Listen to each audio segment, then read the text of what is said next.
Hello one and all, and welcome to Noob Reviews. Today we will be reviewing Battletoads. I don't want to keep you too long, so let's jump straight into this.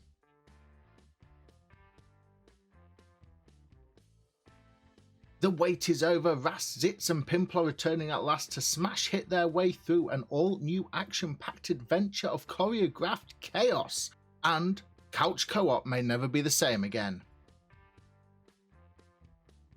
Taking to the stars as Ras, Zitz and Pimple, Battletoads is a hysterical rollercoaster of side-scrolling fighter, platformer, flight simulator and minigame madness that will throw everything at you just for a giggle.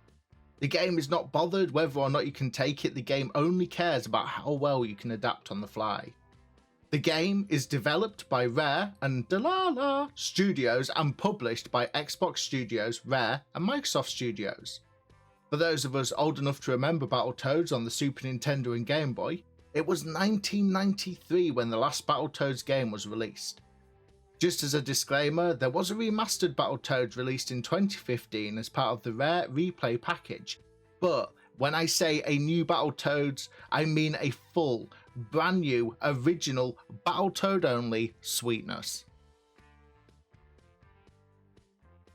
Battletoads 2020 takes a huge step away from the previous games with a new hand-drawn art style, cartoon series-like presentation and change-up of their normal formula. For example, the combat and bike sections have significantly been reduced to add in more varied mini-games, and the combat mechanics themselves have become very complicated. It could even be argued too complicated for what the series typically offers. The game is currently available on Xbox and PC and is included in both of the Game Pass packages for PC and Xbox. Battletoads was released in August this year. Having played through and completed the game myself on 2 out of the 3 difficulties, it takes around 3 to 4 hours depending on how many of the collectible hunts and optional mini-games you want to complete. As mentioned above, there are 3 difficulties you can play through. These are Easy, aka Tadpole, Normal, aka Toad, and Hardcore, aka Battletoad. Personally, I found the easy mode to be a little bit too much of a walk in the park, so I would highly suggest starting on Normal or Hard to get the best out of your first experience. With regards to the number of missions and acts, you will be running a gauntlet of 22 varied missions broken up over a total of 4 acts. Just as a side note, should you complete the first act, you also unlock a unique full ship skin set that you can use in Sea of Thieves too. Overall, the game handles okay but not fantastic. The movement and attack controls are very reminiscent of the original Battletoads, but some of the mini-games and even the combat unnecessarily complicates the simplest of inputs. The transition between exploration vehicles and combat is also not as smooth as it could have been either. One thing I would like to make a note of is that when it comes to some of the minigames such as the ones used to reboot your ship, they can be frustratingly fiddly and delicate, meaning you have to have a rather soft touch to hit a particular objective such as holding thumbsticks in a specific position for X amount of time. The sense of humour and watching the Battletoads try not to swear is fantastic. Some of my favourite moments are actually when the Battletoads break the 4th wall to call out the developers and gaming industry in general.